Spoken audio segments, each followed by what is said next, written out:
Good morning बच्चों, ओम शांति। आज हम इंग्लिश लेंगे। इंग्लिश में हम आज अगला चैप्टर पढ़ेंगे डेलिकेटेड प्रिंसेस। ठीक है, 13। देखिए, वंस अपॉन अ टाइम, एक बार की बात है, there was a prince who wanted to get married. एक राजकुमार था जो शादी करना चाहता था। He was brave, kind and handsome. वह बहुत ही बहादुर, दयालु और सुंदर था। There were a lot of girls who wanted to marry him, but there was a problem. बहुत सारी लड़कियां थी जो उससे शादी करना चाहती थी। बहुत सारी लड़कियां थी जो उससे शादी करना चाहती थी, लेकिन कहीं ना कहीं कुछ न कुछ परेशानी आ रही थी। The princess interested that he would only marry a girl from a royal family. लेकिन जो राजकुमार था वो चाहता था कि उसकी शादी किसी रॉयल फैमिली से, कि किसी प्रिंसेस से हो, ताकि वो जो है when ever he visit another country, इसीलिए वह एक जगह से दूसरी कंट्री में घूमता रहता था कि कोई प्रिंस पसंद आ जाए तो वो उसे शादी कर ले। The prince meet all the princess who lived there. राजकुमार उन सारी राजकुमारियों से मिला जो वहाँ के आसपास रहती थी। But he always come home without a bride. लेकिन वह हमेशा अकेला ही घर आता था, अपनी दुल्हन को लेकर नहीं आता था, क्योंकि उसकी कोई राजकुमारी समझ में ही नहीं आती थी। वन स्टॉर्म नाइट, एक बार बहुत तूफानी रात थी। The Prince was at home the royal place with the king and queen. वह अपने राजकुमार जो था वह अपने रॉयल प्लेस में, महल में राजा और रानी के साथ बैठा हुआ था। It was raining heavily and he wind blows around the treaters. बाहर बहुत तेज बारिश हो रही थी और तेज हवा चल रही थी और ट्रीटर्स के पत्तियों की और सरसराहट की आवाज आ रही थी। Suddenly about a pattern of rain, about the patterning of rain a knock. अचानक की बारिश की बूंदों की आवाज के साथ साथ a knock was heard at the palace door. महल के दरवाजे के खटखटाने की आवाज भी सुनाई दी। It was a very cool night. वह बहुत ठंडी रात थी। He could a person be out a such of cold night. कैसे इतनी ठंडी रात में कोई इंसान बाहर हो सकता है? Who could be it? उसके साथ क्या हुआ होगा? वो कौन होगा? With such thought in mind, राजकुमार की दिमाग में ये बहुत सारे थॉट्स आने लग गए। And princess himself went to open the door. और यह सोचता सोचता राजकुमार जो है वो दरवाजा खोलने चला गया। There on a doorstep stood a lovely girl. जैसे ही उसने दरवाजा खोला, दरवाजे के बाहर एक लड़की खड़ी थी। Dropping wheat and swearing with, वो पूरी तरह से भीगी हुई थी और शिव कर रही थी, ठंड के मारे कांप रही थी। आई एम अ प्रिंसेस, उसने कहा मैं एक राजकुमारी हूँ। सेड द स्ट्रेंजर, जगह please allow me to stay in your place. उसने क्या कहा कि मैं एक प्रिंसेस हूँ, राजकुमारी हूँ, लेकिन मुझे आप अपने जो है प्लेस में आने की अनुमति दो जब तक कि स्टॉर्म पास रहे, तूफान रुक नहीं जाता।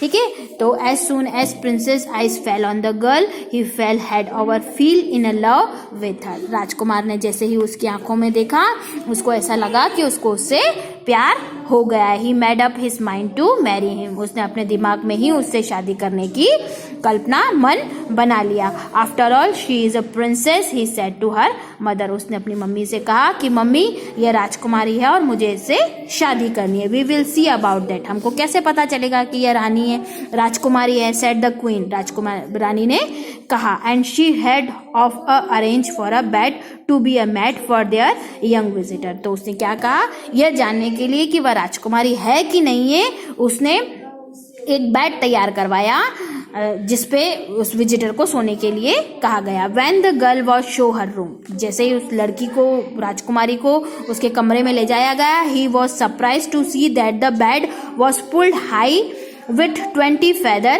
mattress। उसने देखा कि करीबन 20 के करीब फेदर मैट्रेस जो हैं वो एक के ऊपर एक रखे हुए हैं और बेड बना हुआ है। But she shed nothing, she just climb and lay down. उसने क्या किया, कुछ भी नहीं कहा, बस वो थकी हुई थी, परेशान थी, इसलिए फटाफट ऊपर चढ़ी और जाके उसके ऊपर लेट गई। What do you think of young visitor, the king asked the queen. ऐसा करके जब रानी बाहर निकल गई, वो राजकुमारी ऊपर सो गई बेड पे जाके, रानी बाहर निकली तो राजा ने उससे पूछा क्या सोचकर तुमने इस विजिटर को इस तरह का किया है?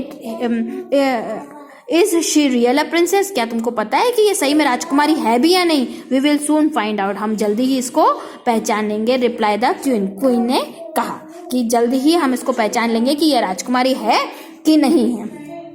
ठीक है, there under the 20th matter of her bed, उसने क्या किया कि बिल्कुल नीचे वाले बेड पर, बिल्कुल लास्ट वाला जो 20th मैटर था, गद्दा था, I will pull a small dry piece, मैंने जो है पीस का, मटर का एक सूखा दाना उसके ऊपर रख दिया है। मतलब 20 गद्दों के नीचे लास्ट वाले गद्दे, 20 गद्दे रखे हुए हैं, उसके लास्ट वाले गद्दे पर उसने मटर का एक सूखा हुआ जो मटर का वो होता है ना, वो मटर बिछा दिए थे। The next morning the royal family was having breakfast when there guest appear, अगली सुबह जब वो नाश्ता करने के लिए बैठे तो वो जो गेस्ट थी वो आकर बैठी उनके साथ। Did you sleep well my dear, तो आज the king with at the queen, राजा और रानी ने दोनों ने उससे पूछा कि अच्छे से सोई, तुम्हें परेशानी तो नहीं हुई।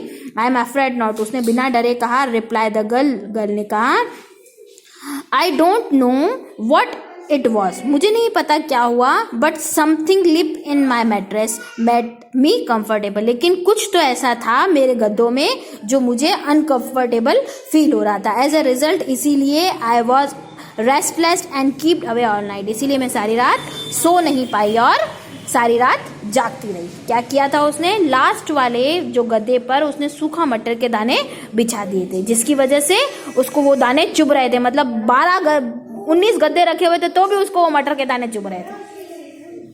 ठीक है, तो वो अनकंफर्टेबल फील कर रही थी और उसकी वजह से वो रात भर सो नहीं पाई। इस बात को लेकर then you are real princess said the queen, तो रानी ने कहा अब मुझे पता चल गया कि तुम सचमुच में राजकुमारी हो। Only a real princess has the such of delicated skin, क्योंकि राजकुमारियां ही होती है जिनकी जो स्किन जो होती है वो बहुत ज़्यादा डेलिकेटेड होती है। उनको थोड़ी सी भी वो जो चुभन या कुछ अनकंफर्टेबल टाइप होता है ना, तो वो पसंद नहीं आता है, वो सो नहीं पाती है, इसीलिए वो मटर के दाने इसको चुभ रहे थे। अगर ये नॉर्मल गर्ल होती तो ये आराम से सो जाती, प्रिंसेस है इसलिए वो मटर के दानों पर सो नहीं पाई। तो luckily the princess love the prince as such as he loved her, और इसी तरह लड़की को भी लड़के से प्यार हो गया, मतलब राजकुमारी को राजकुमार से प्यार हो गया, और दोनों ने they were soon married and lived happily after, और दोनों ने शादी कर ली और दोनों साथ में खुशी खुशी रहने। ठीक है बेटा, फालतू की कहानी है एक छोटी सी, अच्छे से इसको रीड कीजिए, समझने की कोशिश कीजिए, कल हम इसके क्वेश्चन आंसर करेंगे। ठीक है बेटा, बाय, टेक केयर।